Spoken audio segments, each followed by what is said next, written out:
Management. promised he would take care of me. Naman Right naman to ba? the commanding officer. It wasn't an order, and so I had the right to refuse, but I accepted his offer with gratitude. It probably sounds crazy.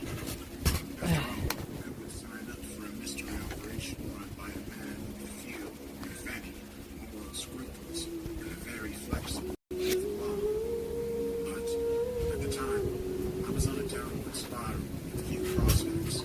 I imagined I would either drink myself into an early grave or be killed by a terrorist bomb or bullet along the border. I had no idea what Stanley had planned, and doubted his operation would hasten the ending the conflict. Nevertheless, I felt it could restore some purpose to my otherwise pointless existence, and so I accepted Stanley Black's offer. It turned out to be the worst decision of my life. The transfer was quickly arranged, and 5 days later I drove up to Derry in an unmarked civilian car. I didn't wear a uniform, but did carry my military ID, which allowed me quick access through the security force roadblocks. Derry, or Blood, No, I'm just to its Protestant inhabitants, was a bleak checking out. and dangerous place back then. A small, mainly Catholic city with high unemployment and a disputed history. The town center had been replaced by iron bombs, and the housing estates were daily battlegrounds between the army and young Catholic rioters. My instructions were to report to Edmonton Barracks, the main British military base in the city, located on the east bank of the River Forth. I'd spent some time in Edmonton during my previous tour, and the base hadn't changed much in the 2 years since. Originally a Victorian-era barracks, Edmonton had been reactivated in 1969 and subsequently expanded. Tall and strong perimeter walls constructed, designed to withstand everything from high-velocity bullets, glass bombs, and mortars. I gained access through a security gate and reported to the duty officer. To my surprise, the officer informed me that Mr. Black was not present in the barracks, and his base of operations was actually located 5 miles from along the shore. Stanley had, however, organized a motorboat to transport me to his location. I was rather perplexed and irritated to hear this news, as Stanley hadn't mentioned anything about a secondary location during our admittedly brief telephone conversation. Nevertheless, I had come this far and had little choice but to follow instructions. We set off shortly after dusk in a small dinghy. The boat's pilot was a young corporal from Birmingham. He explained how it was safer to travel on the water at night, as there was a less Really? risk of a sniper attack from the shore. It was a cold, We're autumn too night, with the new moon clearly visible, otherwise dark sky above. There was virtually no wind, however, and the loch looked as still as a duck pond. The corporal assured me that the forecast was good, and so there would be no weather troubles on the loch that night. As it turned out, he was dead wrong. We glanced across at the west bank as we went, noting the darkest silhouette of the cathedral spire and the old city walls. Beyond the walls and out of sight lay the sprawling and impoverished bogside area, scene of the Bloody Sunday massacre in early '72, and now an IRA stronghold. I could hear the all-too-familiar sounds of conflict carried in the still night's air. Youths shouting angrily, the heavy clump of soldiers' boots, and the harsh crack of rifle fire. The nightly ritual of violence had begun once again. But nevertheless, our small boat sped onward, down the river's mouth and out into the loch, which was actually an inlet opening out into the cold waters of the North Atlantic. As it transpired, I was misinformed about the location. Stanley's base of operation wasn't next to the loch, it was on it. Somehow, Mr. Black commandeered a boat, HMS Ramsgate, a former Royal Navy depot ship, which had most recently been used to transport troops into the province. Ramsgate had been earmarked for use as a prison ship, but the inmates were since moved out to Longcatch. The boat was due to be decommissioned until it was acquired by Stanley for one final and very unorthodox mission. I met Stanley on the ship's bridge, which I noted was fitted with state-of-the-art equipment, including closed-circuit television monitors, speakers, and recording devices.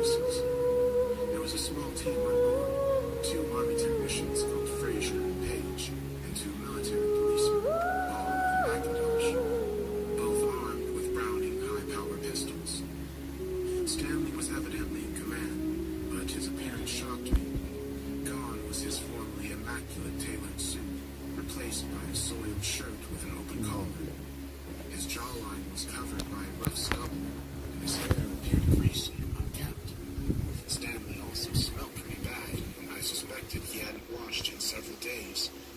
But what really struck me were his eyes, once filled with a predatory intelligence, now appearing wild and half-crazed. Like those of a man who stared into the abyss for too long and lost his sanity. But in spite of his disheveled appearance, Stanley greeted me as an old friend and implied that I'd done him a massive favor by agreeing to come. HMS Ramsgate had been designed to accommodate several hundred people, and now the old ship was virtually derelict and abandoned. Logs of water off a lonely stretch of shoreline. The boat was a rust bucket, but its long and darkened corridors and empty cabins gave off an eerie feeling, one of decay and foreboding. Other than Stanley himself and the four-man team, there was only one other person on board, a young woman with whom I was already acquainted. Orla was a girl in her early 20s, an attractive young woman of slight build, with long, flowing dark hair, skin as pale as milk, and deep green eyes. She'd grown up in the Falls district of West Belfast, a working-class Catholic area which had become an IRA stronghold during the early 70s. Orla had the misfortune to come of age during the early years of the Troubles, and like so many other young people at the time, she'd been drawn into the conflict occurring on the streets around her. However, unlike other young girls in her community, Orla made the mistake of falling in love with a British soldier. The boy was a 19-year-old private serving with the light infantry. Try as I might, I cannot recall his name, but he was a handsome young chap, the type with gifts of gab who knew how to chat up girls.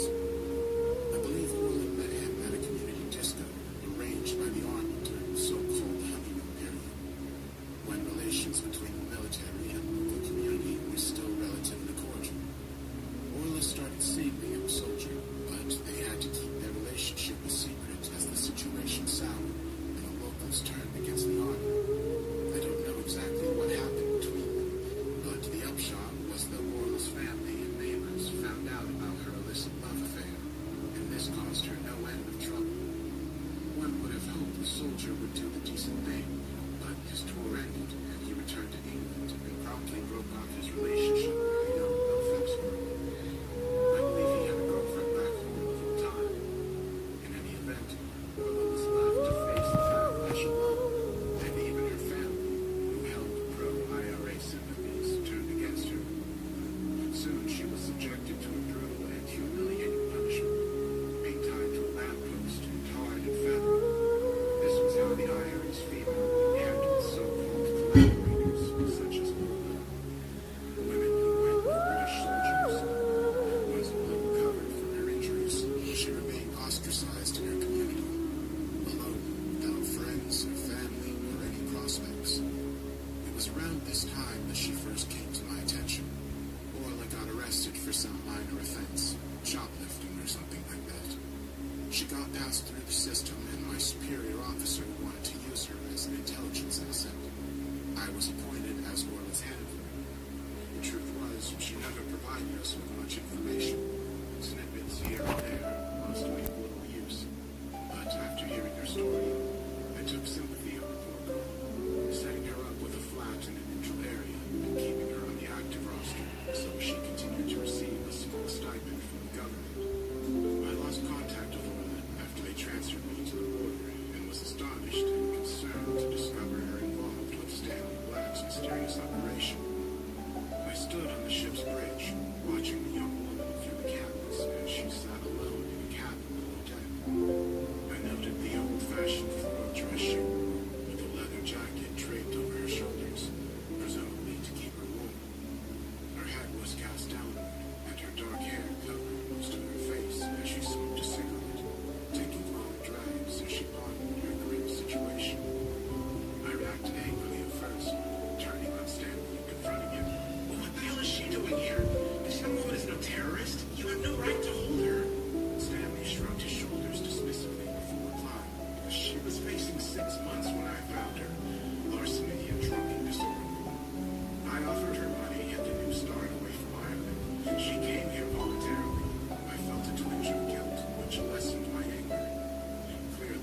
life had gone from bad to worse after I left her in Belfast.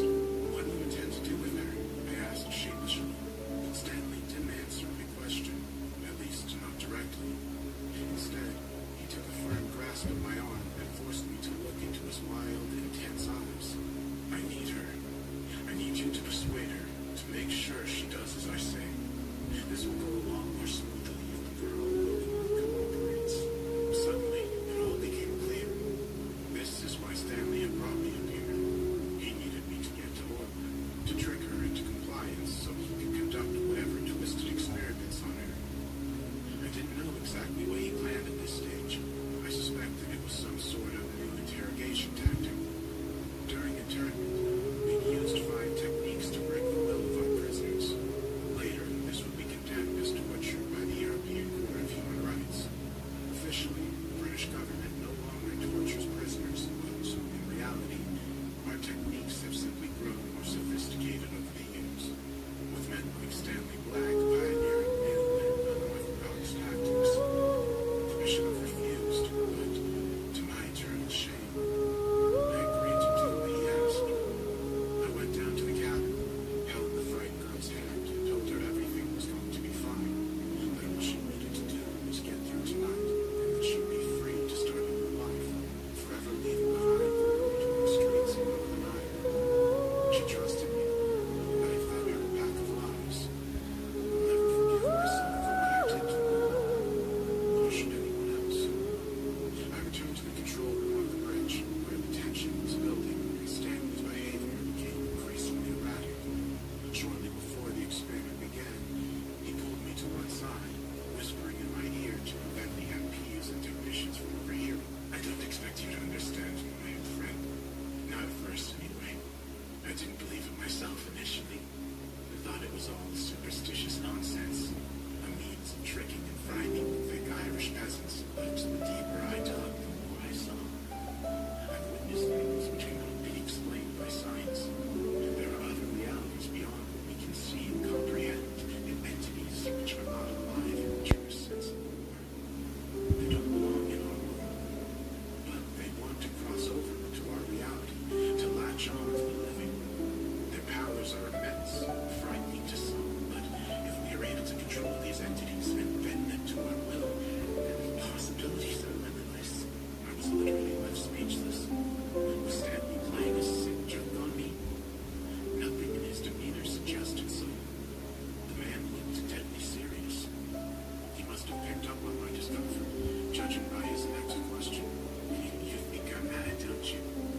I don't blame you, but you will see soon enough, my old friend. You shall witness the power of what comes from beyond.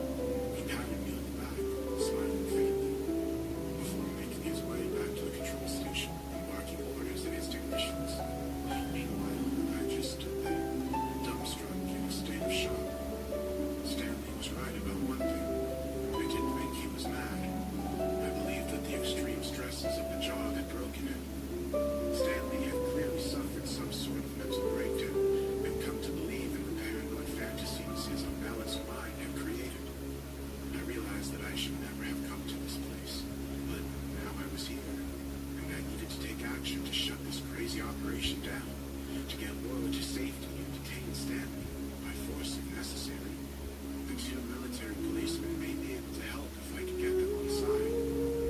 I was still formulating a plan in my head when Stanley began his experiment. My last opportunity to stop him was lost. As Stanley gave his orders, the technicians flickered switches on the control panels, confirming that the various electronic functions were operational. Lights check. Cameras check. Door locks check. The last announcement worried me the most. They locked Orla in, but why? I had no function in these proceedings, so could only observe with trepidation. I noted the 2 MPs standing back, watching developments closely, looks of serious concentration etched on their faces, their hands firmly placed on their gun holsters, like they were prepared for a violent occurrence at any moment. But my attention was focused on the central monitor, the great black and white image of young Orla sitting on a hard chair in her bare cabin, looking increasingly agitated, like she sensed something sinister was beginning. I looked away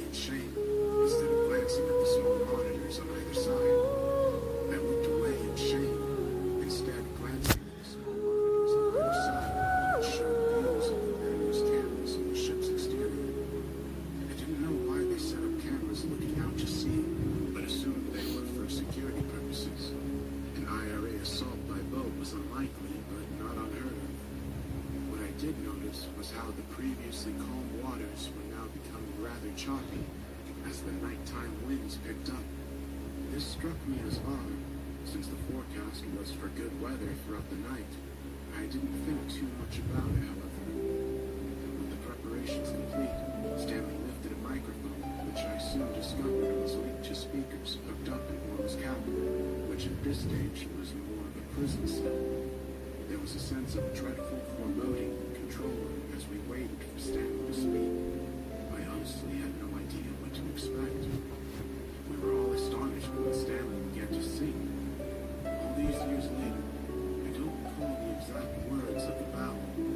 I believe he sang Gaelic Irish or some ancient variation of that language.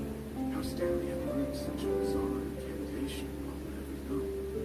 What I do know is how the sorrowful ballad shook me to my very soul. The others in the room clearly shared my trepidation. One of the technicians, Fraser, I think, let out a nervous laugh before his coworker Paige shot him an angry look. Tough demeanor of the MPs began to crack as fear crept across Paul's face, and Macintosh began perspiring heavily. But Stanley appeared immune to everything else occurring. As his heart-wrenching song reached a terrifying crescendo, I stared into the main monitor, watching young Laura closely as she listened through her speakers in her cabin. She looked up at the camera in confusion, mouthing something that we could not hear. But before long, her look of bewilderment turned into fear, her eyes widening as she cowered in her chair. I looked away, unable to bear the shame. When I glanced across at the external cameras, I was astonished at the height and ferocity of the waves, as clearly a storm had taken hold, seemingly coming out of nowhere. The boat was swaying heavily from side to side, and before long, we all struggled to stand, all except for Stanley, who inexplicably appeared unaffected. It became clear to me that there was a connection between the terrible incantation and the increasingly violent storm, even though it seemed impossible. And there was something else, something deeper. I felt it inside me, a severe dread unlike anything I had ever experienced before. I knew what it was to fear for my life, but this was different. What I felt in that moment was primal, a terror I could not explain. I didn't understand what was happening, but I knew I had to put an end to it. I needed to stop Stanley before it was too late. I stepped forward with determination, heading straight for him, but I struggled to walk, my body being thrown from side to side as the boat swayed in the heavy seas. I labored on regardless, determined to bring this to an end. Reaching out, my hands were almost upon him, but at that very moment, the lights went out, and the deck was plunged into darkness. Losing control of my senses, I stumbled, hitting the floor heavily. Dear God, I heard someone exclaim. The dark was all-encompassing. It continued for what seemed like an age, but in reality was only a few short seconds. I couldn't see a thing, but my other senses were heightened. Hell I up could near. establish two things. Firstly, Stanley's terrible ballad had ended. Secondly, the ship was no longer swaying. It made no sense, but this is what happened. A moment passed, and mercifully, the emergency lights kicked in, dimly illuminating the control room. I slowly lifted my head and saw the face of Stanley Black staring down at me. His eyes were emotionless, showing no sign of either fear or concern. He spoke to me in a calm and composed voice, saying, "And it begins." The lights were still out, so we couldn't see Orla inside her cabin cell. I dreaded to think what state she was in. Stanley ordered the two MPs What the to fuck? descend to the deck section. Why? The two men obeyed. No, fuck off, man.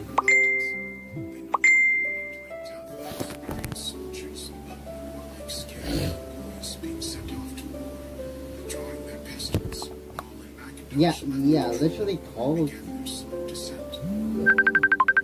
What? Fuck is this? Dude, it corrupted here. Why this one? This fucking one. myself and the two effectively redundant technicians were Why? waiting in the dim-lit control room, staring at black monitors and still badly shaken by the inexplicable events we just witnessed. Stanley began to speak, rambling at length about destiny and immortality. I no longer listened. I felt sick to my stomach, somehow sensing that something That's terrible calling. was about to occur. That's calling. It seemed like an eternity passed as we waited and Oh, suffered what? through an unbearable tension. And then we heard Calling. a shrill, high-pitched, inhuman scream which echoed through the dark, steam corridors of the old ship. It was unlike anything Feel I'd ever ter- heard I before. feel. An otherworldly shriek which chilled me to my very bones. Why? A man cried out in terror and then came gunshots. Three or four loud bangs in quick succession. Oh shit, there's a guy there. Mad scramblings, the shouts, the gunfire, men running, and their heavy boots stomping against the metal gangways. And always the unnatural screams growing louder and louder, so piercing and chilling. Even Stanley appeared uneasy now, his eyes widening with fear. Evidently, this wasn't part of the plan. His There is a experiment bug. was now out of control. I told you there's a The bug here. sounds grew louder until the running battle was Bug. right on the other side of the control room. There's a bug. One of the technicians, Fraser, I believe, Yeah. lost his nerve, There's a bug and here. running towards the back No, door. there's nothing. His Maybe colleague it's cried after him, calling maybe Fraser it's a coward. I didn't blame the man for There's a running. bug here. See? where? Yes. Suddenly there was a heavy banging on the door, and then the handle it began to came- turn. My fear No, was that all is encompassing no at this people. point. Grasshopper. I struggled to breathe, and my legs could hardly carry my That's a weight. I was grasshopper. It unarmed came and from had no the means of door. defending myself. Open the door. Could stop what was coming. When you open the door, I it will go inside. ran into the control room, I slamming didn't doors open the behind door. him. No, that is grasshopper. One of the There's a MPs. bug here. His face was a ghostly shade of No, it's pale. not. The His bug. uniform ripped and bloodied, and his eyes filled with You pure open terror. the She's window, coming! so it will go out. Fools! She'll kill us all! We didn't get a chance to respond. At that moment, the hellish screeching began once again. That came from the This field. time it The was so rice loud field. it forced us all down to our knees. Through our ears in a near futile attempt to drown out the awful din. Just then, the steel shutter door burst open with such power that it knocked Macintosh off his feet. What stood on the far side of the doorway was not of this world, at least no longer. I could just about recognize It's not the coming physical out. body of Orla, but whatever creature Yeah. had overtaken her, clearly it wasn't human. Still Her there. skin was paler than palest white, and yet her body was illuminated by an unnatural light, appearing like some kind of walking lantern. She didn't so much walk as she did glide, as if Not again. Why? Why my phone? Okay, why my phone here? Slowly. Fuck. Where is it now? There! Where? There!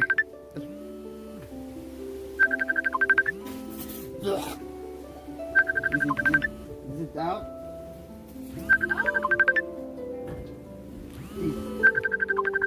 Where is it Keep showing on the phone. natural laws of gravity and physics did not apply to her. What really struck me, what chilled me to my very Not core, that one. was her Here, oh, that its one. eyes.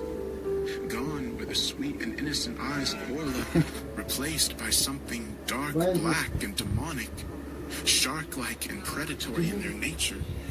I was terrified, but Yeah. remained glued to the spot, Where? unable to run or avert my gaze from this truly horrifying Ah. creature. I saw movement in the corner of my eye, glancing over and seeing Stanley walking forward towards the beast, his attention entirely focused on this monstrosity he'd helped create. He seemed transfixed, unaware of anything or anyone else around him. Ah! No more. It's already out. Stop. Hey Harris, What do you want? where is Mama dear? Where is Mama dear? Yes. Bakit? Boy. Ha? Dumating na si Boy. Hello. Bakit? Dumating na ba si Boy? Andito si Boy. Akala ko ba't dumating? Dumating na. Umuulan ba dyan? Wala. Dito, ang lakas ng ulan eh. Walang ulan. Hindi mo naririnig. Dapat lang, gabi lang umulan para at least makapagtagpi tayo sa Sabado. Dito, ano ba ito? Ang daming kalat dito, oh. The bug. Ha? Bugs. What are these? Hello? Ah! Ayos na. Okay. Ah! Gusto ko lang malaman kung ito dumating na. Okay. Ah!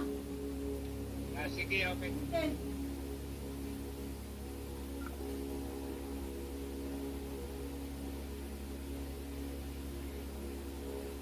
Imminent danger, but found I could not speak. Stanley kept on walking until he stood a mere 2 or 3 feet away from the caller he brought into creation. I watched him stare into those black, lifeless eyes, and he showed no fear. She opened her mouth, a gaping dark hole which looked like a portal into hell. Suddenly, Stanley awoke from whatever spell had held him entranced, as his face filled with fear, and he surely realized the extreme danger he was in, but it was already too late. The entity screamed once again, except this time it was worse than ever. The high-pitched din was Why is it unbearable. up to the trigger? There was no end to it, no relief. Nah. I saw Stanley crawling along the ground, blood pouring from his ears as he cried out in agony, God. but his screams were entirely drowned out. I rolled up into a ball, burying my head between my legs, but I couldn't block out that hellish noise. I felt the pressure building inside my Jesus chest. Christ. An explosion occurred inside my brain, and then I felt myself drifting away before the darkness took me. Ah, a bug in my house. There are buggies here. I awoke 3 days later inside the military wing of Musgrave Park Hospital in Belfast. Frankly, I was astonished to be alive, but suffered 2 perforated eardrums and head trauma. But was otherwise okay, physically at least. 4 other survivors had been recovered from the Ramsgate, all with similar injuries but still alive. Stanley Black wasn't so lucky. Officially, his cause of death was recorded as heart failure. The fact that he'd been a healthy man in his early 40s with no previous history of heart disease was not commented upon. While I was recuperating in the hospital, I was visited by several senior government officials and was debriefed in depth, asked to repeat time and time again my account of the events of that fateful night. I was told in no uncertain terms that I must never reveal what happened on board the HMS Ramsgate. There was talk of the Official Secrets Act, of a lengthy prison sentence if I spilled the beans. In truth, though, I had no intention of telling my story at that time. Who would believe me anyway? I imagine the other survivors received similar treatment and were subjected to the same threats. Meanwhile, Stanley Black's body was spirited away and buried in secret. And what about Orla, you might ask? Her body was never recovered. Officially, she's never been on board the Ramsgate, and so the Ministry of Defense held no record of her disappearance. The entire incident was written off as a communication operation which had gone wrong due to an equipment malfunction caused by the storm. The ship was decommissioned after the incident. The old boat was towed to Liverpool, where it was scheduled to be broken up for scrap. I recall reading a newspaper article a couple of months later, stating how ship workers had refused to work on the Ramsgate after claiming to hear ghostly voices emanating from the ship's walls and corridors. The incident was widely ridiculed as a hoax, or an excuse for the local union to call strike action. But, given all I'd seen and heard, I wasn't so sure. They allowed me to return to active duty after my recovery, but I got a new posting in England and never did return to Ireland. Nevertheless, I found it impossible to forget what happened that night. Images of the demonic entity haunted my dreams, as did its terrible Oh my wail of gosh, death, yeah. which I Lord, simply couldn't get out of my mind. And then, over the next 12 months, the oddest thing happened. All 4 of my fellow survivors from the Ramsgate died, all in separate incidents and locations. The 2 MPs were returned to frontline duty with their regiments. McIntosh was shot in the head by a sniper whilst on patrol in West Belfast, and Ball was blown up by a booby trap bomb in South Armagh. Later, another one of the technicians was electrocuted after an equipment failure in Aldershot Barracks, and Fraser died in a car crash in West Germany. A conspiracy theorist might have assumed that a shadowy government agency was eliminating witnesses to the botched operation on the Ramsgate. But I didn't believe this. In the months after the incident, I read up on Irish mythology and learnt of the Banshee, an infamous supernatural entity in Irish legend whose scream was believed to be an omen of death. The physical description matched what I saw that night, and I became certain that Stanley had summoned such an entity from the other side, using Orla as a vessel to capture this wicked spirit. I realized that all the men on board the Ramsgate had been marked for death, and my own turn would surely follow. But evidently, I did not die. The Banshee didn't come for me, and I have lived into old age. Why did this happen? I'll probably never know for sure. I used to believe I had been spared. The Orla, or whatever she'd turned into, still held some residual memory from her former life and remembered the kindness I had shown her. Now, all these years later, I realize I was only half right. I was spared, but only because a quick death would have been too merciful. My life has been one of misery, failure, and pain. I suffered a psychological breakdown a couple of years after the incident and was dishonorably discharged from the military. I never held down a solid job again. I was briefly married, but soon disappointed my young wife, who left me for another man. I couldn't really blame her. There was a child, a son who I was no kind of father to.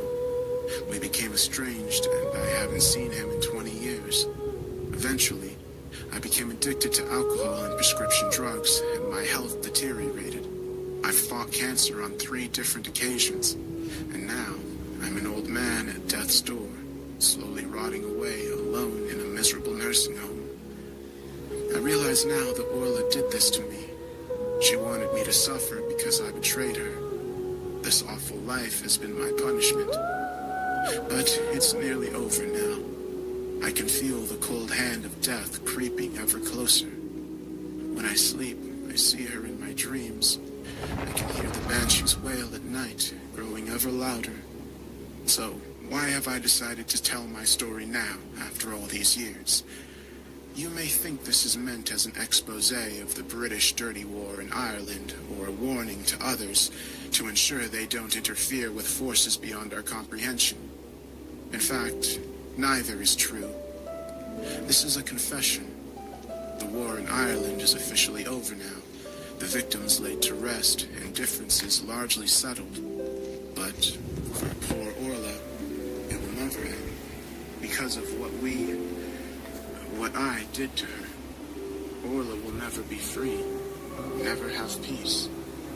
I cannot excuse what I did to them, and I can never take it back. I can hear her now, the banshee's sorrowful ballad ringing through the walls of my room. And she's coming for me, to set me free. I'm so sorry. And Yeah.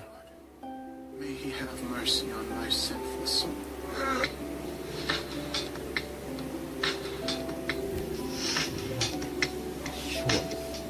But the vision. Okay, that's all.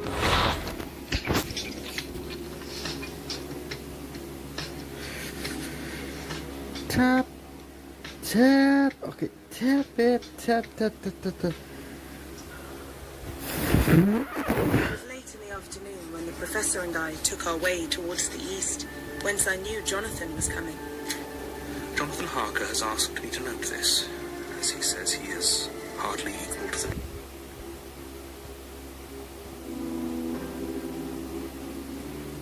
I found the guide in a bookstore that was closing. Bookstore, motherfucker. Motherfucking bookstore here. This one bookstore. Motherfucking bookstore. Oh, what is that? Where is it, man? Okay. Oh, it's not working no more. Fuck this. Fuck my connection.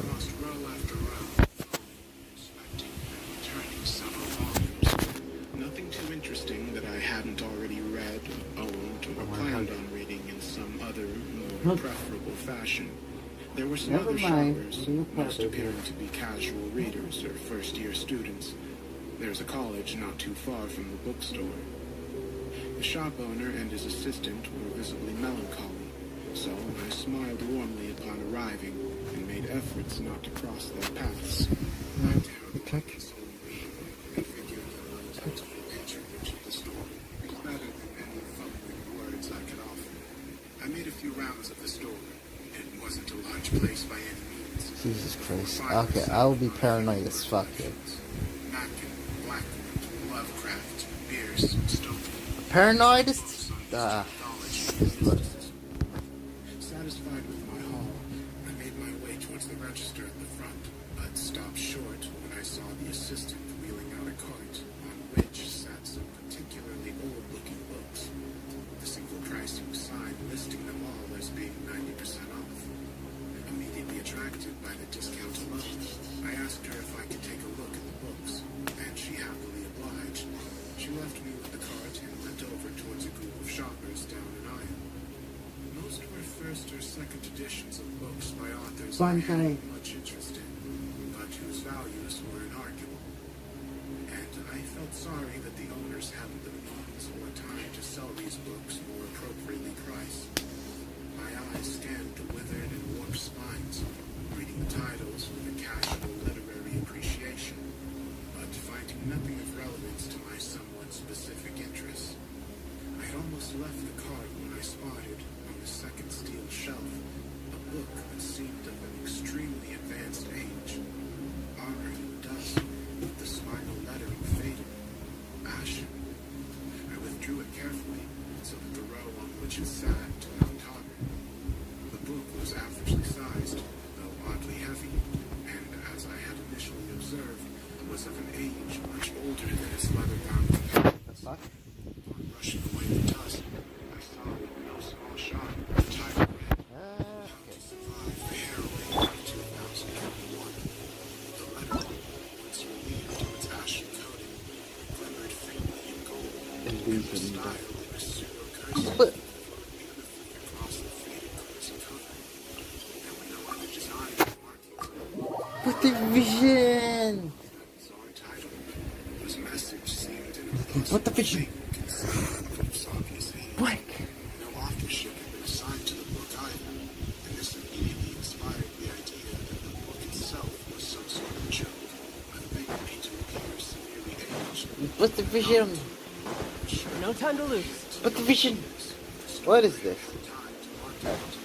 I have no doubts that the copy sat in a box somewhere in the store, ready to be sold as intended. I was about to open the book, for I expected to find fitting contemporary messages of hope, I told you to change. determination,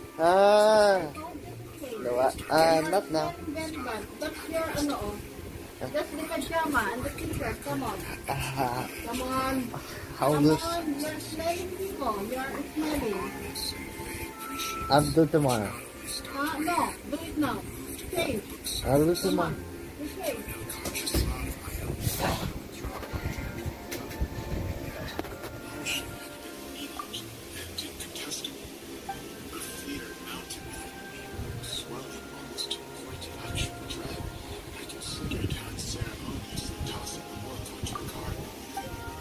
But as some other impetus seemed to powerful, compelled me to not only hold onto the book, but just Walk around.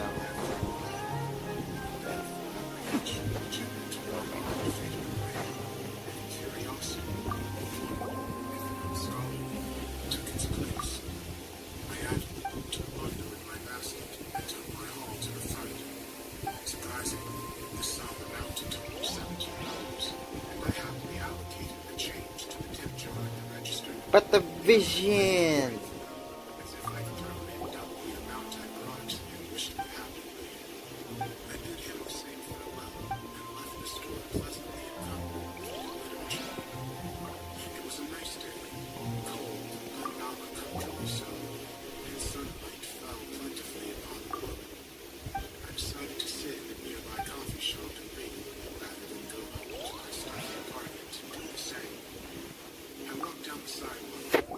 With the vision. I now think that I had always planned on reading the Stranger's Book first. That guide, which I had believed to be fake, a bookstore's joke. Perhaps if I read anything else, I might have avoided the horror which was born from the pages of that truly decrepit and sinister tome.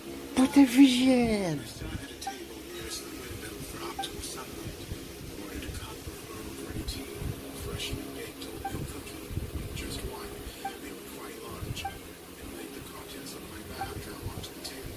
I went through the performance of considering each book, but my mind had already decided upon the 2021 survival guide.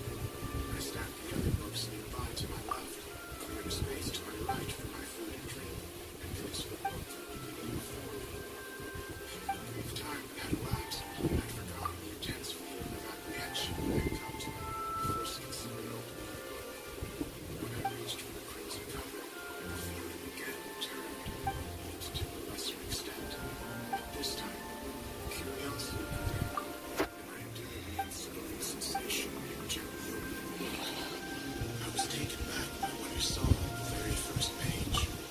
There were lines upon lines of tiny, strange runes, inscribed in letters that seemed entirely alien to With the vision. I am sure that these letters had not been mechanically printed. Oh shit, no.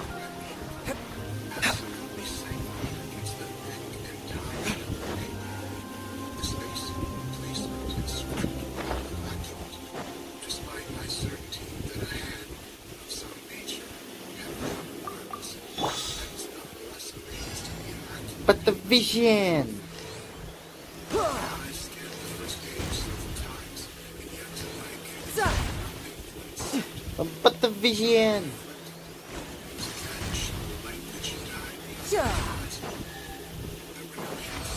But the vision.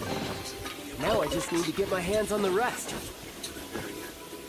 Holy shit, those were fucking powerful. No time to lose.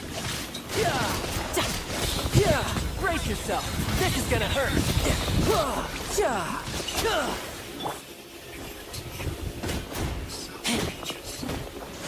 Keep back.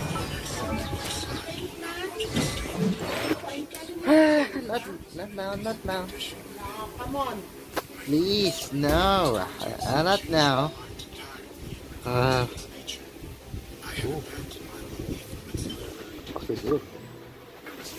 Not in combat. This is bullshit. Why are you not in combat? Alright. the efforts necessary to create such a thing for the purpose of novelty. The language, though unreadable, seemed to be an infinitely real one. The way is inexpressible. The color and feel of the pages were Sexually. It's not a vision. and the smell was seemingly genuine. I ate and It's sanctuary. But fuck. thinking neither of the book nor its enigmatic language. But the vision. But vexed by an undefinable impression imparted to me by the book, a similar sensation, though to a much less unnerving degree, might be the apprehension one feels as a child hanging in schoolroom upon something, confident that he had raised it dismal, but nonetheless fearing that some unforeseen, miscalculated grade still might appear and invoke the ire of your parents. I felt that I was for the moment safe, but that certain actions Huh? or certain Okay, that's better. contained later Ooh, placed me in the way of some dude, nice. unforeseeable Right. once I had turned my attention to the book, this time determined to uncover some of the passage from its previously inscrutable contents. Wait a second. Tea and ordered Let me add a pill here. this time getting And then I'm gonna plate it up. citrus Like, herbs, listen to the story. among other Wait a things, second. Give me a and second. really scanned the pages, but my efforts were pointless. Yeah, it's nice. The pages yielded nothing to any interpretation I tried to force. I was about to give up when a woman entered the coffee But the shop vision. by my table, which I had chosen due to its proximity to the front. But the vision. She glanced down, and in my natural shyness and Now I'm vertical cold. gaze, my eyes fell upon the pages, and for a moment, grief and clarity On the grandma's Nagger. Alright. That's what grandmas do. Nagging. Keep nagging me. Instinctively, through an instinct I hadn't understood, my attention returned to the woman who'd suddenly worn an expression of confusion intermingled with intense interest. Opening my eyes, she asked what I was reading, and I admitted that I wasn't exactly sure. I noticed the logo on the plastic. Holy shit. No time to lose. Okay, okay.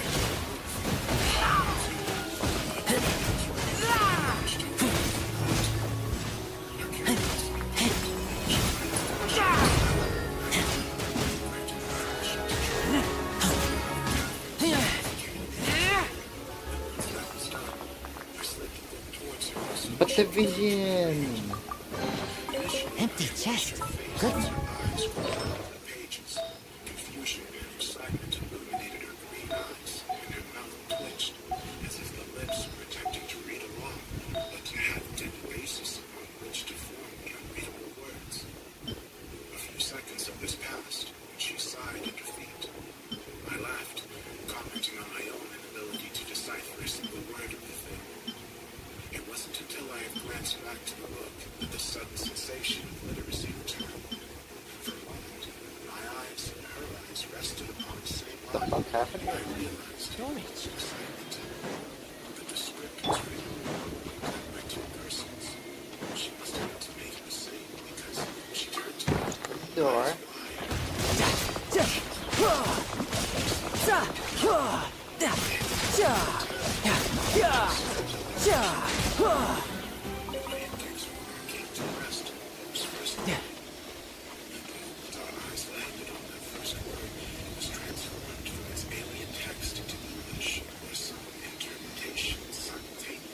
Oh yeah. How can I do that? Now I just I'm need not to a get my hands sniper. on the rest. Alright, it's like a sniper thing, right? Like boom, sniper, fuck. Boom. Boom, motherfucker. Boom. No time to lose. Oh shit. Oh. Yeah, like a sniper. Boom, sniper. Oh. What? No. Okay. Fuck this.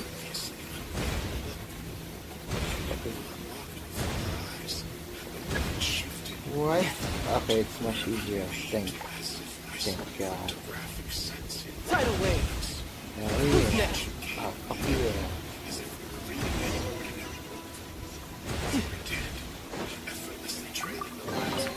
All right, now we're talking. Our eyes and mind were locked together. Our thoughts fused in some tether of previously undiscovered hypercognition.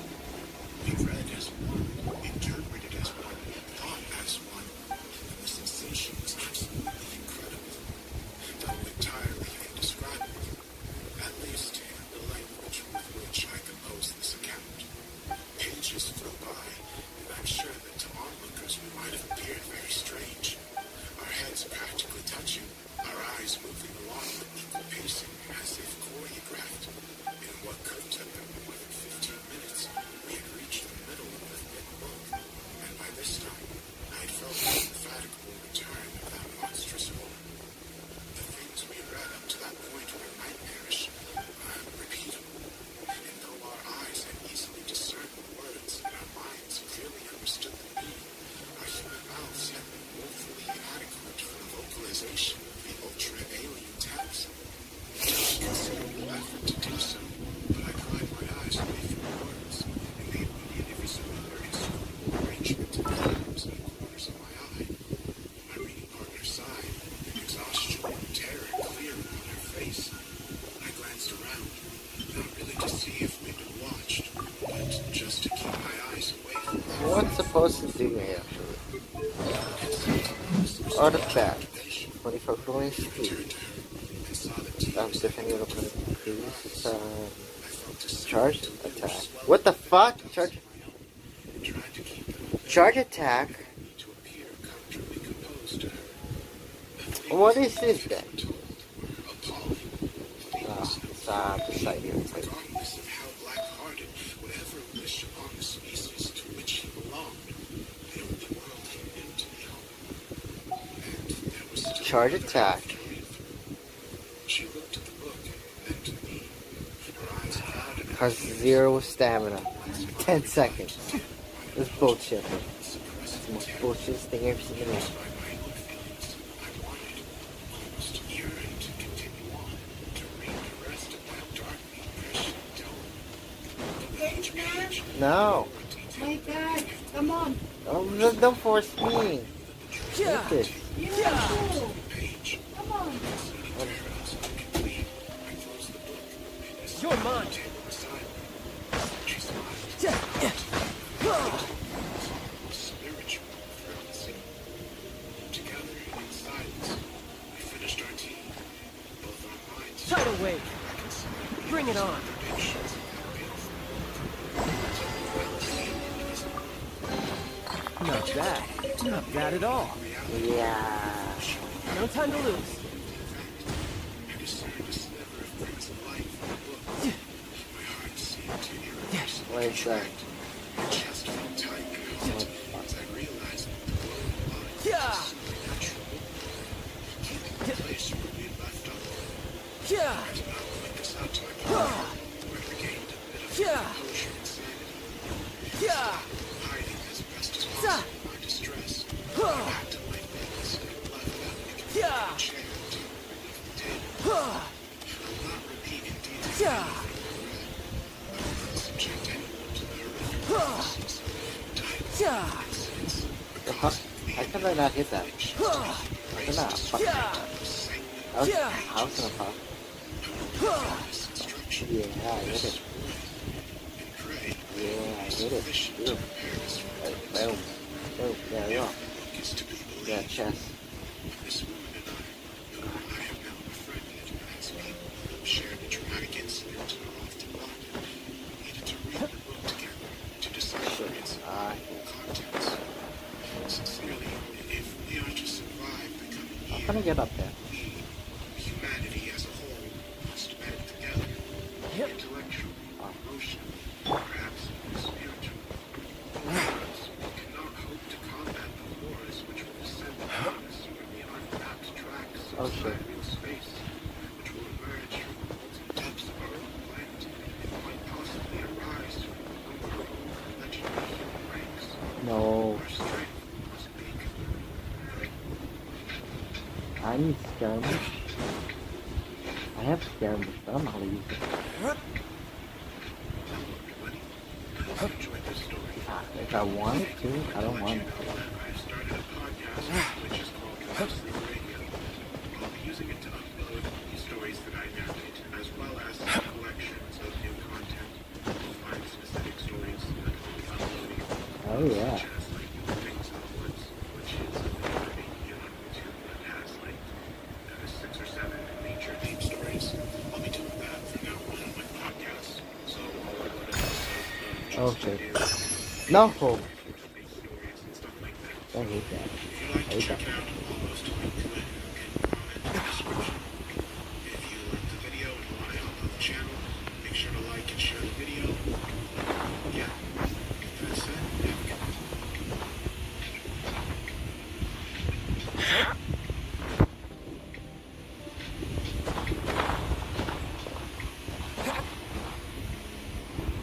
It was late in the afternoon when the professor and I took our way towards the east, whence I knew Jonathan was coming. Jonathan Harker has asked me to note this, as he says he is hardly equal to the task.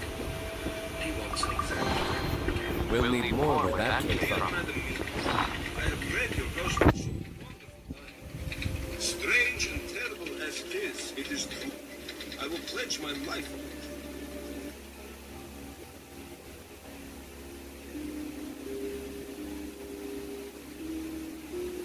Luck did not welcome me into this world, as I involuntarily entered it. My dad didn't bother to stick around until my birth, and my mother suffered from myriad different psychiatric illnesses, keeping her locked up in various mental health institutions for most of the time. As such, the task of raising me fell to my grandparents.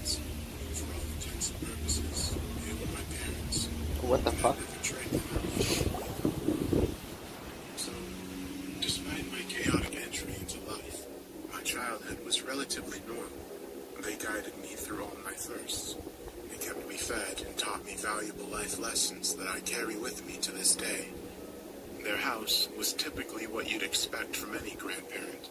An old house they'd owned for generations, full on with wallpaper that should have been changed in the late 70s. And despite how often they cleaned, there was always this smell in the air you wouldn't ever find in a new house.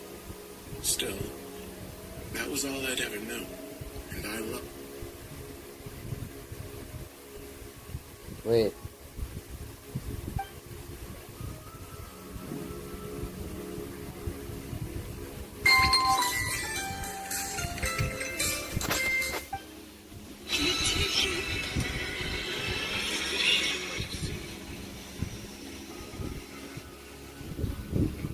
To see Mrs. Maggie's yard transformed Maggie into a bedside. swimming pool to Why bear call me ice with Maggie? the frozen water.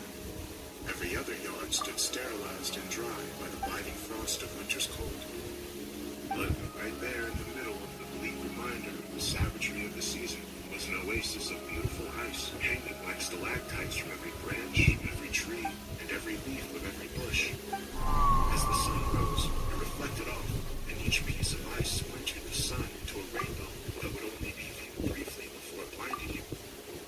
Even as a child, I was struck by how beautiful it was, and often Josh and I would go over there and walk on the iced grass and have sword fights with the icicles.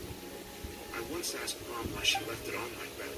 Mom seemed to search for an explanation before she said, Well, sweetie, Miss Maggie is sick a lot. and Maggie sometimes bedside, when they she call gets me Maggie. really sick, she gets confused. That's why she messes up yours and Josh's names sometimes. She doesn't mean to, but sometimes she just can't remember. She lives in that big house all by herself, so it's okay if you talk to her. You just want to Ooh. When she invites you in, No. she keeps saying no. Be polite. Her feelings won't get hurt. but she's less lonely when her husband comes home, right? How No time to often he lose. away on business. It seems like he's always away. My mom seemed to struggle, and I could see that she had become very upset.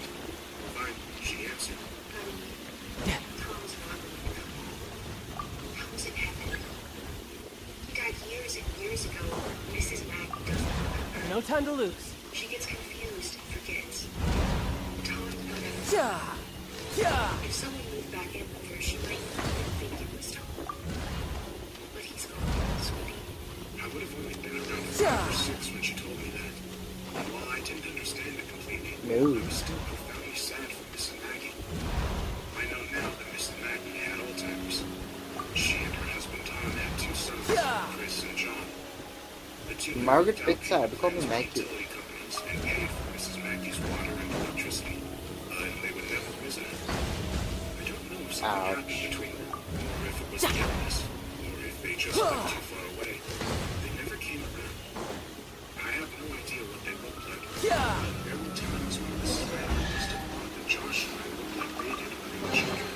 Now I just need to get my hands on the rest. One of the minds so desperately wanted her to see, ignoring the images transmitted down and route to her, and just for a little while, showing her like used to be. I realize only now how lonely she must have been. No time to lose. During the summer after kindergarten, before the events of the balloons, Josh and I had taken to exploring the woods near my house, as well as the tributary of the lake. We knew that the woods between our houses were connected, and we thought it would be neat if the lake near my house was somehow connected to the creek around his, so we resolved ourselves to find out. We were going to make maps. The plan was to make 2 separate maps and then combine them. We would make one map exploring the area around the creek near his house, and make another following the outflow from my lake. Originally, we were going to make one map, but we realized that wasn't possible, since I had started drawing the map out of my area so huge that the route from his house wouldn't have been to scale. We kept the map from the lake in my house, No time to the map lose. from the creek in his house, and we would add to each one when we stayed the night with each other. For the first couple of weeks, it went really well. No time to lose. We would walk through the woods along the water and pause every couple of minutes to add to the map, and it seemed like the 2 maps would come together any day. We had no equipment for the job, not even a compass. We tried to map too. We had the idea to impale the earth with a stick. We had reached the end eventually, so if we came upon a stick from the other direction the next weekend, we would know that we had joined maps. We might have been the world's worst cartographers. Eventually, however, the woods became too thick near the water coming from the lake, and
originally conceived of a formidable ship complete with a mast and an anchor, but this quickly diminished into something more manageable.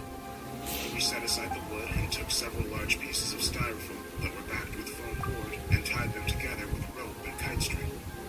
We launched our vessel a little downwater from Mrs. Maggie and waved a farewell to her as she motioned us to come back her way, but there was no stopping us. The raft worked very well, and while we both behaved and spoke as if the functionality of the raft was a given, I know at least I was a little surprised. We each had a fairly long tree branch to use as a paddle, but we found it was easier to simply push against the land under the water than actually use them as intended. When the water became too deep, we simply lie on our stomachs and use our hands to paddle the water, which still worked, albeit less well. The first time we had to resort to that method of propulsion, I remember thinking that from far above, it must have looked like a colossally fat man with tiny arms was out for a swim. It actually took us several trips to get the raft to the impassable patch of woods that marked the farthest we'd made it. After we had come up with the idea of marking the ground with the stick, we had taken to running through the woods until we got to the stick, and then, as carefully and precisely as we could, charting our course. This meant that the impasse was actually quite a bit away. So to sail around my house all the way back to the blockade in the woods was taking longer than expected. We'd sail for a bit, then dock the raft, and then next time we'd run through the woods to the raft and go a little farther. We continued this well into first grade. Josh and I were assigned to different groups that year, so since we didn't really see one another during the school day, our parents were more willing to let us hang out all weekend each week. And what's more, Josh's dad had taken on a lengthy construction job that required him to work over the weekends, and his mom was on call. So this meant that Josh would stay at my house most every weekend for weeks on end. We should have been making excellent progress, but when we finally made it to the impasse and had the opportunity to explore past Oh my god. and find a place to dock the raft, the woods were simply too thick, and the water had eroded the land to the point where there was nearly a 2-foot rise of earth, which exposed the twisting and damp roots of the trees above. We'd have to turn back each time and leave the raft at the same thick of trees that prompted us to build it in the first place. Even worse, winter had arrived, so we couldn't justify leaving the house in our swimsuits. We were getting nowhere. We always had to come home before we could gain much ground. On Saturday, around 7 p.m., Josh and I were playing when one of my mom's coworkers knocked on the door. Her name was Sarah, and I remember her well now because I would propose to her a couple of years later when I was visiting my mom at work. My mom said that she had to go to work to fix a problem that had arisen and that she'd be back in about 2 hours. Her car was being repaired, so she'd have to ride with Samantha. But I gathered that the problem was Samantha's fault, and discussing it in the car was why it would only take 2 hours. She said under no circumstances were we to leave the house or open the door for anyone. And she was in the middle of explaining that she would call every hour when she got there to check in, but she ended that statement prematurely when she remembered that our phone had been turned off for delinquent payments. This was why Samantha had just come by unannounced. She looked me dead in the eye as she was closing the door and said, "Stay." This was our chance. We watched her drive down the serpentine road toward the exit, and as soon as the car rounded the last visible bend, we ran back to my room. I dumped my backpack out while Josh grabbed the map. Do you have a flashlight? Just in case. Wait, I ran into my closet and pulled the box from the top shelf. You have a flashlight in there? Josh opened the box and revealed 3 Roman candles that I'd taken from the bed on 4th of July this past summer, along with a lighter that I had managed to Where take is it? some months Down there? This would ensure that we at least had some light to complete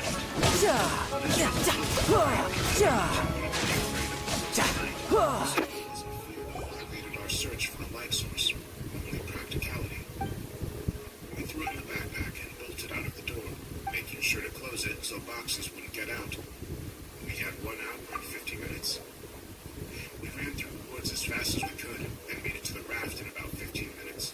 We had our bathing suits on under our clothes, so we stripped off our shirts and shorts and left them in 2 separate piles about 4 feet from the edge of the water.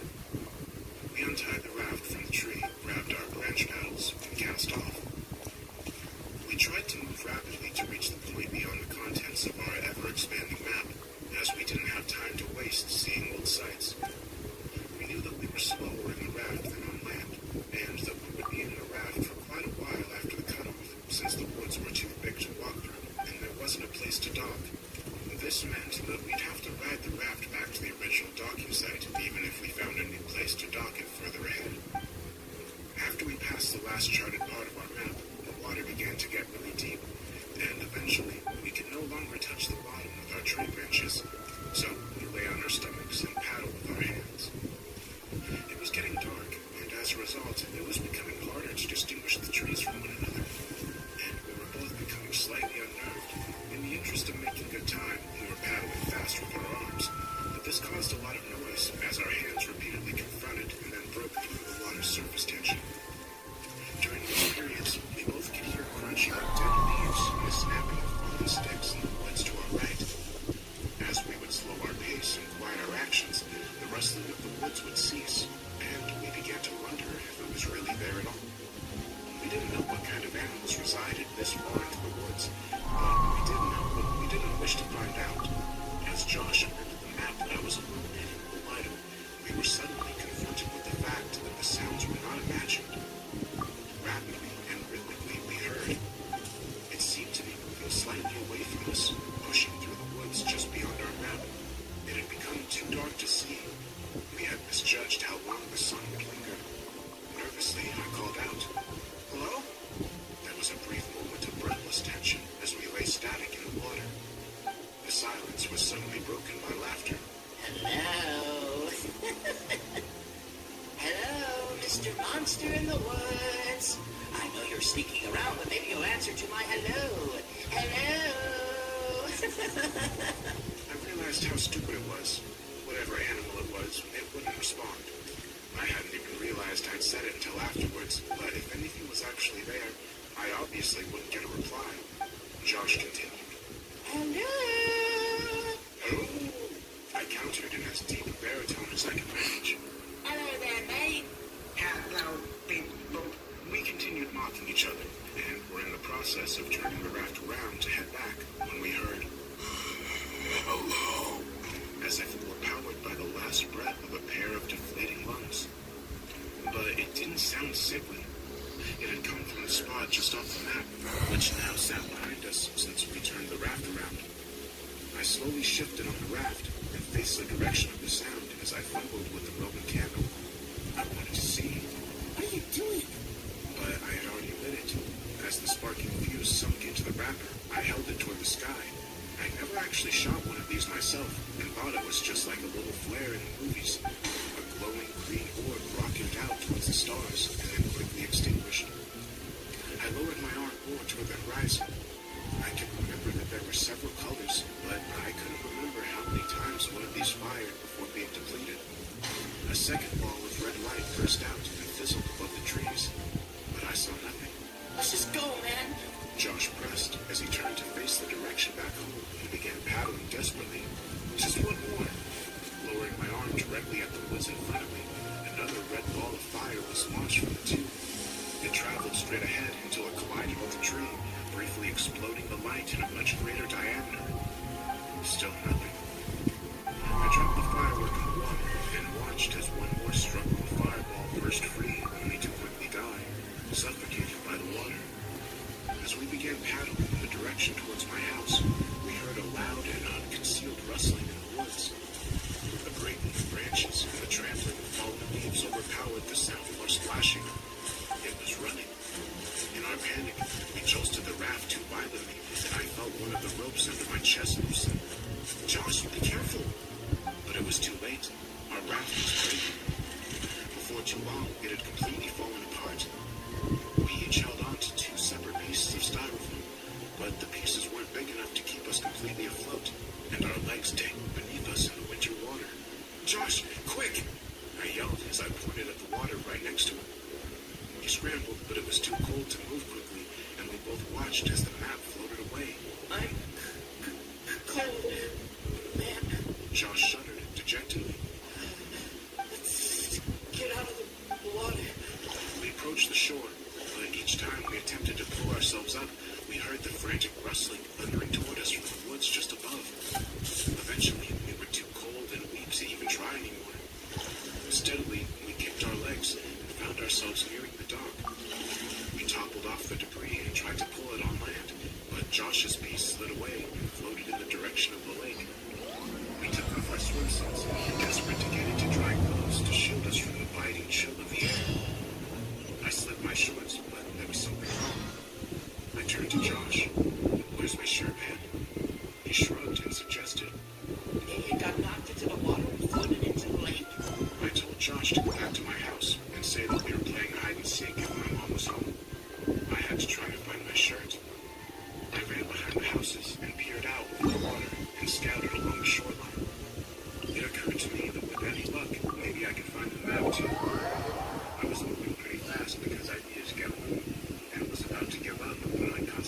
I think crab is much OP. Crab, man.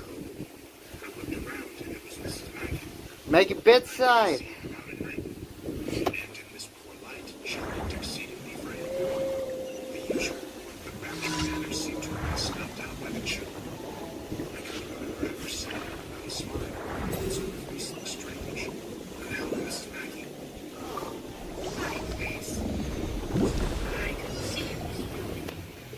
What the fuck? No, wait. Wait, what? No, I didn't click anything. I didn't click anything. It's garbage. Jokingly, I asked if she was going to invite me in for a snack, but she said maybe another time. I was too busy looking for my map and unsure to directly engage her, but she sounded happy, so I didn't feel bad. She said a couple of other things, but I was too distracted to pay attention. I said goodnight and ran down her driveway to my house. Behind me, I could hear her walking across the frozen grass, but I didn't turn around to wave. I had to get home. I made it home a couple of minutes before I wanted, and by the time she came in, Josh and I had already changed clothes and warmed up. We'd gotten away with it, even though we'd lost the map. Josh asked me if I was able to find it. Nah, but I saw Mrs. Maggie. She called me Chris again. I'm telling you, Dylan, just be glad you've never seen her at night. We both laughed and he asked me if she invited me in for a snack, joking that the snacks must be terrible since she couldn't even give them away. I told him that she didn't, and he was surprised, and now that I had had time to think about it, so was I. Literally every time we had seen her, she invited us in for snacks, and here I had, albeit sarcastically, invited myself, and she said no. As Josh talked about Miss Maggie, I suddenly realized that the lighter might still be in my pocket, and that it would be disastrous for my mom to find. I grabbed my shorts off the floor and patted my pockets. I felt something, but it wasn't the lighter. From my back pocket, I slid out a folded piece of paper, and my heart leapt. The map, I thought, but I watched it float away. As I unfolded the paper, my stomach turned as I tried to understand what I was seeing. Drawn on the paper, inside a large oval were two sticks holding hands. One was much bigger than the other, but neither had faces.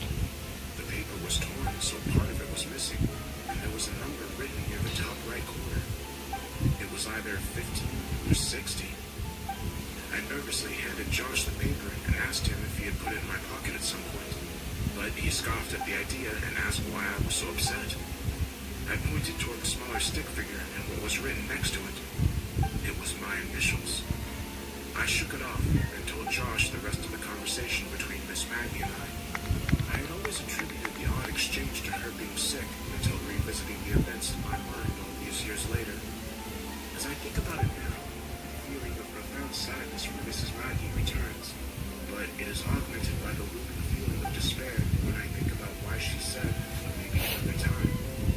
I knew what she had said, but I didn't understand what it meant that night.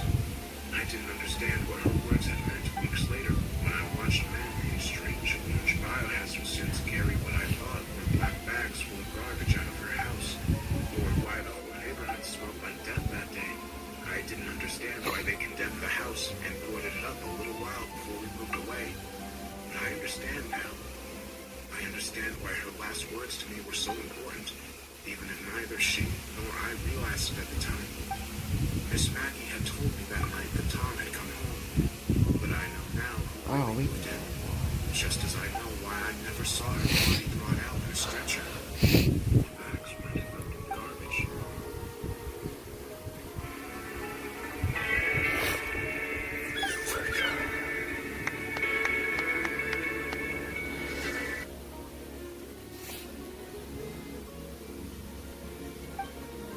Intentionally withheld some details from a lot of my stories. I've let my thoughts concerning the way things might be influence my evaluation of the way they actually are. I don't think there's any point to that. At the end of the summer between kindergarten and first grade, I caught the stomach flu. This has all the components of the regular flu. However, with the stomach flu, you throw up in a bucket and not a toilet because you're sitting on it. The sickness gets purged from both ends. This lasted for about 10 days. My eyelids were so fused together by the dried mucus generated during the night that the first day I woke up with the infection, I thought I had gone blind. When I started first grade, I had a kink in my neck from 10 days of bed rest and 2 swollen, bloodshot eyes. Josh was in another group, and I didn't have my lunch. So, in a cafeteria bursting with 200 kids, I still had a table to myself. I started keeping spare food in my bag, and I would take it to the vacuum and eat after lunch, since my school meals were usually confiscated to other kids. But I wouldn't stand up to them, since no one would stand up to them. This dynamic persisted even after my condition cleared, since no one wants to be friends with the kid who gets bullied, unless they have some of that aggression directed towards themselves. The only reason this stopped was due to the actions of a kid named Alex. Alex was in the 3rd grade and bigger than most of the other kids in any grade. At the first week of school, he started sitting with me at lunch, and this put an immediate end to the shortage of my food supply. He was nice enough, but seemed kind of slow. We never really talked at length, except for when I finally decided to ask why he was sitting with me. He had a crush on Josh's sister, Veronica. Veronica was in the 4th grade and was probably the prettiest girl in school. Even as a 6-year-old, who fully endorsed the notion that girls were disgusting, I still knew how pretty Veronica was. When she was in 3rd grade, Josh told me 2 boys had accidentally gotten into a fist fight, which erupted out of an argument concerning the significance of the messages she had written in their yearbooks. One of the boys eventually hit the other in the forehead with the corner of the yearbook, and the wound required stitches to close. Along with those 2 boys, Alex wanted her to like him, and confessed that he knew Josh and I were best friends. I gathered that he hoped that I would convey his ostensibly philanthropic deed to Veronica, and that she would presumably be so moved by his selflessness that she'd take an interest in him. If I told her, he would continue to sit with me for as long as I needed him to. Because this was during the time that Josh mostly stayed at my house, building the raft and navigating tributary with me, I didn't have a chance to bring it up to Veronica because I simply didn't see her. I told Josh about it, and he made fun of Alex, but said that he would tell his sister since I wanted him to. I doubted that he would. Josh was annoyed that people seemed to be so taken with his sister. I remember him calling her an ugly cow. I never said anything to Josh, but I wanted to say, even then, that she was pretty and Another test subject. That tingle? You can run, but you can't hide. Oh no. This guy's fighting? Okay. Let me help him like that. Get him. Tingle?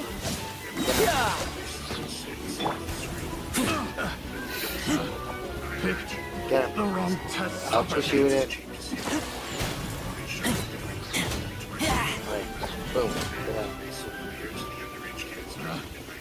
Virgil. The wrong test subject.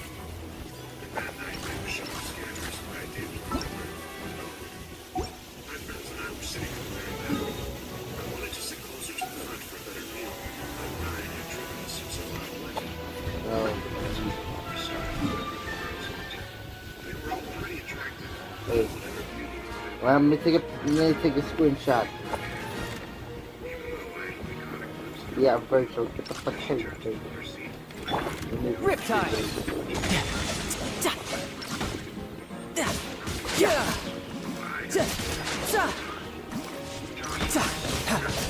Got it. Alright, fight him.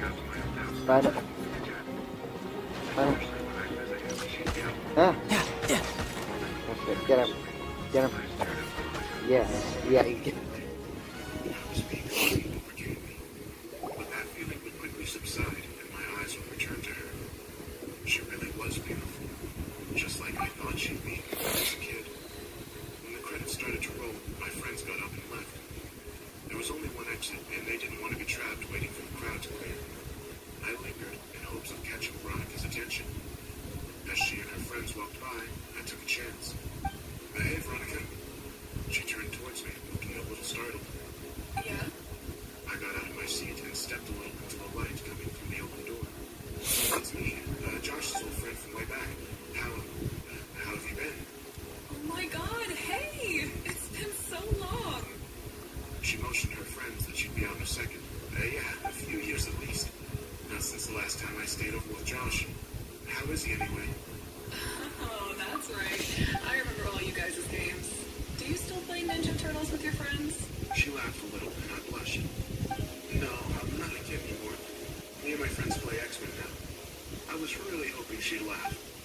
she did. You're cute. Do you come to these movies every time? I was still reeling from what she said. Does she really think I'm cute? Or did she just mean I was funny? Does she think I'm attractive? I suddenly realized that she had asked me a question, and my mind grasped for what it was. But yeah, I said much too loudly. But yeah, I try to anyway. What about you?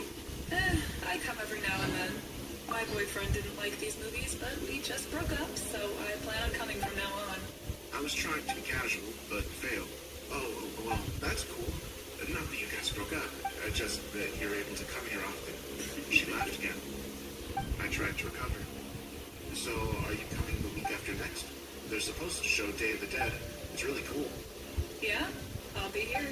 She smiled, and I was about to suggest that maybe we could sit together when she quickly closed the space between us and hugged me. It was really good to see you. She said, with her arms around me. I was trying to think of what to say when I realized the biggest problem was that I had forgotten how to talk.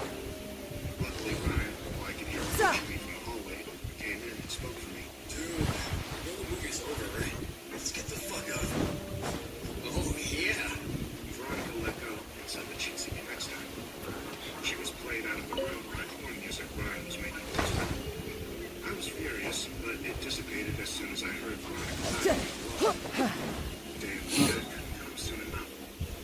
Ryan's family was going out of town, so he wouldn't be able to join us, and the other friends Now I feel motivated.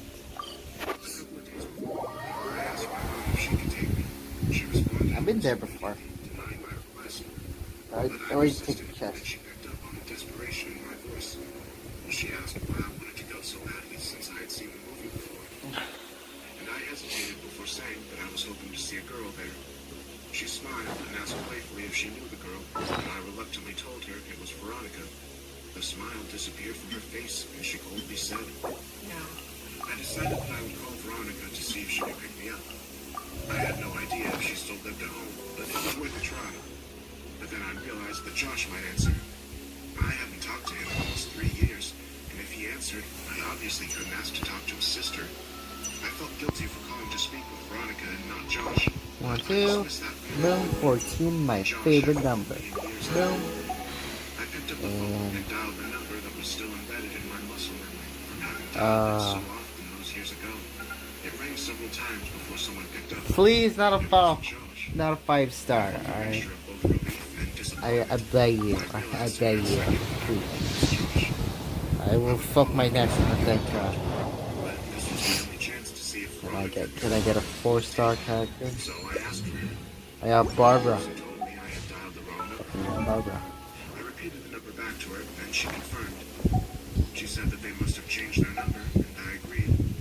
I apologized for the disturbance. This is Barbara. I was suddenly intensely sad because now I couldn't contact Josh even if I wanted to. I felt terrible for him, afraid that he might answer the phone.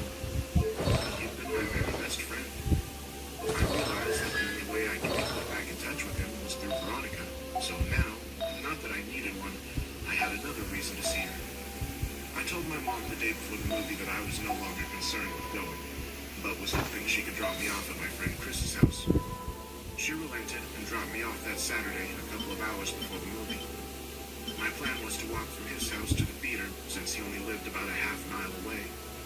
They went to church early on Sundays, so his parents would go to sleep early Saturday night, and Chris was fine with not coming with me, since he planned on chatting with this girl he met online.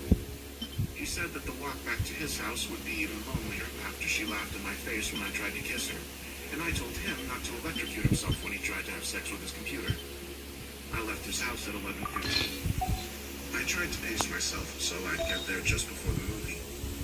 I was going by myself, and so I didn't want to just hang around here waiting. On the way to the theater, I wonder when I'll be as showed tall up. as my big It would be lucky sister. for us to arrive at the same time. So I debated whether I should wait outside or just go in. Both had their pros and cons. As I was grappling with these concerns, I noticed that the steady stream of streaking car lights that had been overtaking me had been replaced by a constant spotlight that refused to pass. The road was illuminated by streetlights, so I was walking on the grass with the road about 20 feet to my left.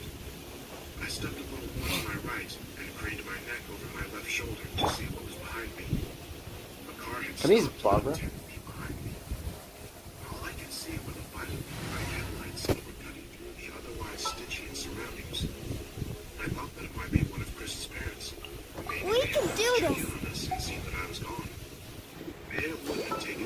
there. Kristen confessed. Everyone stepped on the car, and it broke its paws and started driving toward me at a slow pace. It passed me, and I saw that it wasn't Chris's parents, or any car that I recognized for that matter. I tried to see the driver, but it was too dark, and my pupils had shrunk and raised with the blinding lights from the car just where it was cold. They adjusted enough so that I could see a tremendous crack in the back window of the car as it drove away. I didn't think much of the whole affair. Some people find it fun to scare other people. I'd often hide around corners and jump out at my mom after all. I timed it right and got there about 10 minutes before the movie. I decided to wait outside until around 11:57, since that would give me time to find her inside if she was already seated. As I was considering the possibility that she might not show, I saw her. She was alone. She was beautiful. I waved to her and walked to close the distance. She smiled and asked if my friends were already inside. I said that they weren't and realized that this must seem like I was trying to make this a date. She didn't seem bothered by that, nor was she bothered when I handed her the ticket I'd already bought. She looked at me quizzically, and I said, don't worry, I'm rich. She laughed, and we went inside. I bought us one popcorn and 2 drinks, and spent most of the movie debating whether or not I should time reaching my hand into the popcorn bag. Hell yeah, man. Do that shit. She seemed to enjoy the movie, and before I knew it, it was over. We didn't linger in the theater, and because this was a midnight show, we couldn't loiter in the lobby, so we walked outside. The parking lot of the theater was big, because it was connected with a parking lot gone out of business. Not wanting the night to be over just yet, I continued the conversation while casually walking toward the old mall.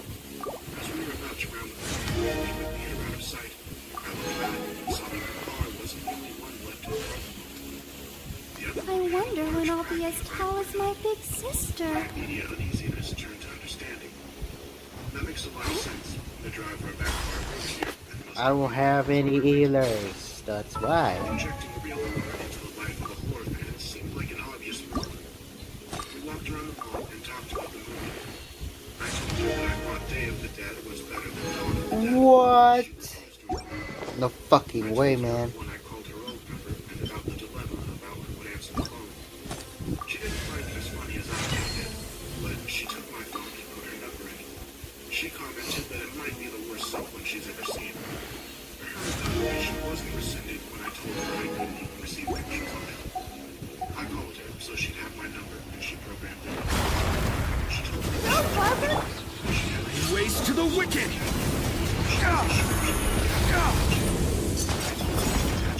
herself to the application.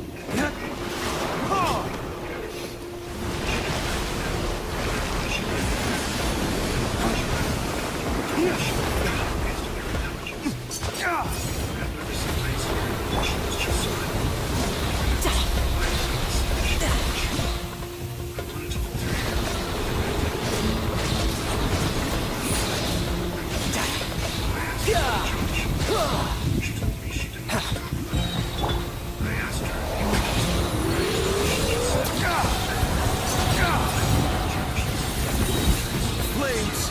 Purge!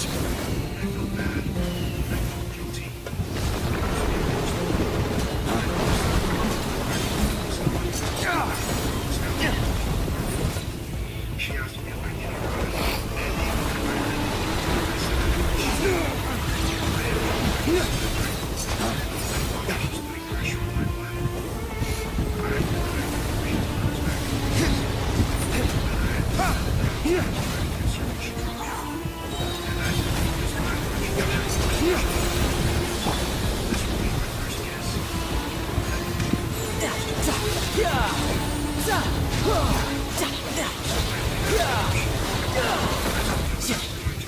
Shouldn't let your guard down.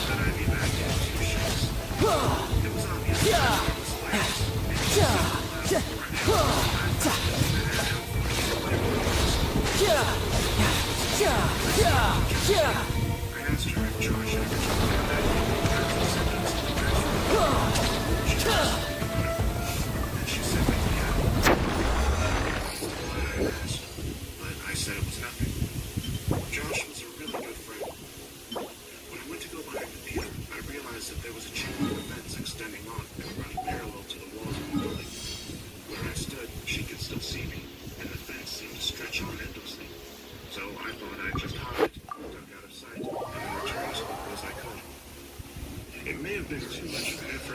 I thought it polite. I climbed the fence and walked just a little ways until I was out of sight and urinated. For a moment, the only sounds were the crickets and the grass. Crickets, mother.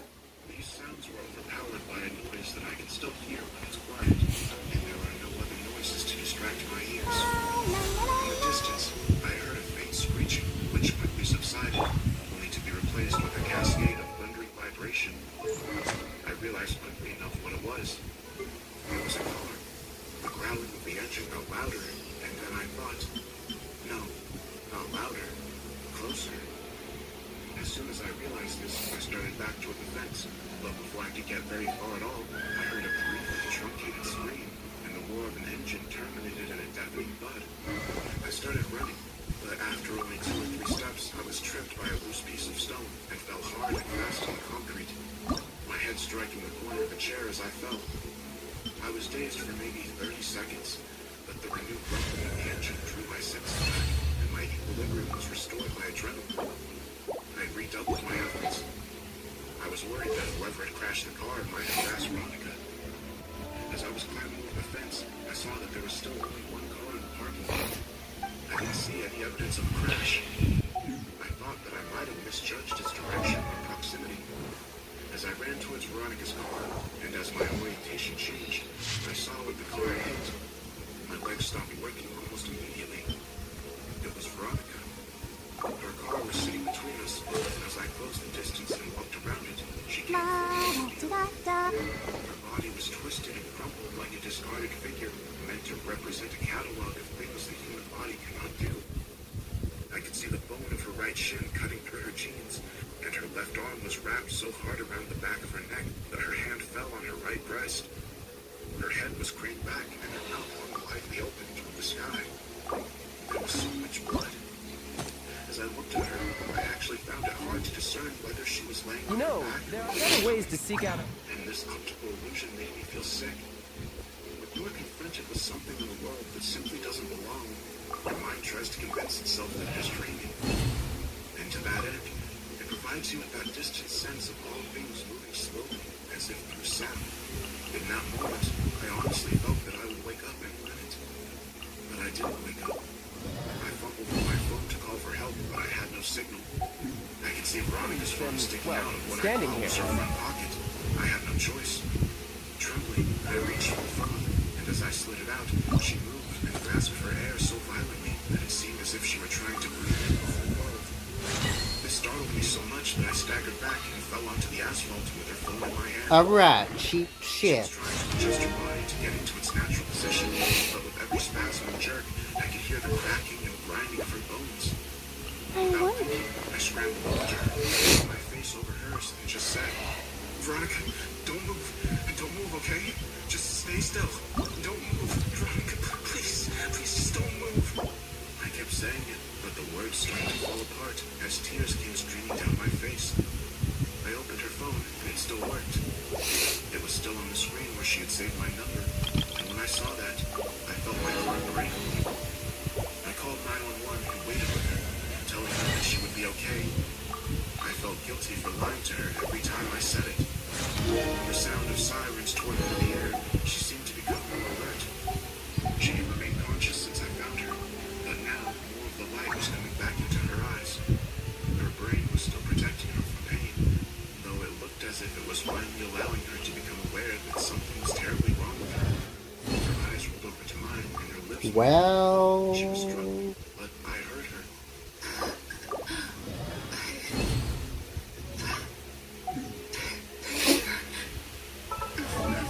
My picture. He took it. I didn't understand what she meant, so I said the only thing I could. "I'm so sorry, Veronica." I rode with her in the ambulance, where she finally lost consciousness. I waited in the room that they reserved for her.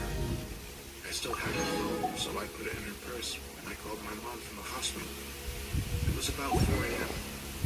I told her I was fine, but that Veronica was not. She cursed at me and said she'd be right there, but I told her I wasn't leaving until Veronica was out of surgery. She said she'd come anyway. My mom and I didn't speak that much. I told her I was sorry for lying, and She said that we talk about it later. What should I try this time? I think, had we talked more in that room, if I had just told her about boxes or the night with the raft, if she had just told me more of what she knew, I think that things would have changed. But we sat there in silence. She told me that she loved me and that I could call her whenever I wanted her to come get me. As my mom was leaving, Veronica's parents rushed in. Her dad and my mom exchanged a few words that appeared to be quite serious, while Veronica's mother talked to the person at the desk. Her mother was a nurse, but didn't work at this hospital. I'm sure that she had tried to get Veronica transferred, but her condition was prohibitive. While we waited, the police came in and talked to each of us. I told them what happened, made some notes, and then they left. She came out of surgery, and 90% of her body was covered in a thick white cast. Her right arm was free, but the rest of her was bound like a raccoon. She was still under, but I remembered how I felt when I had my cast before kindergarten. I asked the nurse for a marker, but I couldn't think of anything to write. I slept in a chair in the corner and went home the next day. I came back every afternoon for several days. At some point, they had moved another patient into her room. I had set up a screen around Veronica's bed to act as a partition. She didn't seem to be feeling better, but she made more comments of lucidity. But even I don't have Cocomelon. I don't have Cocomelon. So the doctors had wired it shut. Cocomelon is single target. I don't know why. I got up and walked over to her. I kissed her on the forehead, and she whispered through her clenched teeth, "Josh." This surprised me a little, but I looked at her and said, "Has he not come to see you?" Yeah. I found myself pretty irritated. Even if Josh had been getting into trouble, he should still come see his sister, I thought. I was about to express this when she said, Josh, he ran away. I should have told you. I felt my blood turn to ice. When? When did this happen? When he was 13. Did he leave a note or something? On his pillow. She started crying, and I followed her. But I think now we were crying for different reasons, even if I didn't realize it. At this point, there were a lot of things I still didn't remember about my childhood, and there were a lot of connections I hadn't been made. I told What? her I had to go, but she could text me anytime. I got a text from her the next day telling me not to come back. I asked why, and she said she didn't want me to see her like that again. I agreed, grudgingly. I kept this from my mom because I knew that she didn't like me talking to Veronica. Usually her texts were very short, usually only in response to more lengthy texts that I would send her. I tried calling her only once. I was sure she was screening calls, but I hoped I could hear her voice. She picked up but didn't say anything. I could hear how labored her breathing was.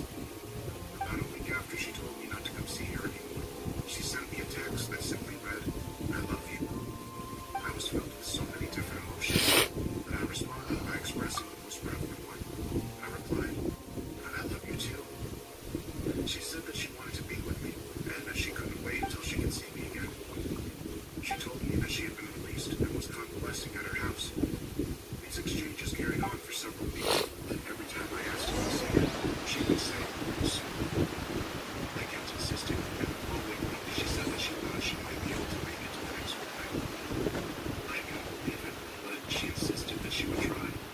So, I got a text from her in the afternoon saying, "See you tonight." I thought why to drive home since my parents had found out what had happened. They said I was alone at their house anymore. I explained to Ryan that she might be in bad shape, but that I really cared about her, so to give us some space, he accepted that. Now I just need to get my hands on the rest. I didn't show. I had saved a seat for her right next to me at the exit, so she could get in and out easily. But 10 minutes into it, a man slid into a chair and I whispered, "Excuse me, this seat is taken." But he didn't respond at all. He just stared ahead at the screen. I remember wanting to, because I was sleeping, but he was waiting. I fortified because I realized that she wasn't coming. I texted her the next day, asking if she was alright, and I inquired as to No why she time to didn't show lose. the previous night. She responded with what turned out to be the last message I received from her. She simply said, "See you again soon." But she was delirious, and I was worried about her. I sent her several replies reminding her about the movie, saying that it was no big deal, but she just stopped. No time to lose. Grace will be upset over the next several days. I couldn't reach her out because I didn't know that number, and I wasn't even sure what. No time to lose. My mood became increasingly depressed, and my mother, Grace has a plate, asked me if I was okay. I told her that I hadn't heard from Veronica in days, and I felt over her disposition.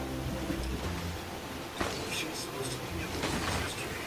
I know it's only been 3 weeks since she got in, but she said she would try to come. And after that, she just stopped talking to me altogether. She must hate me.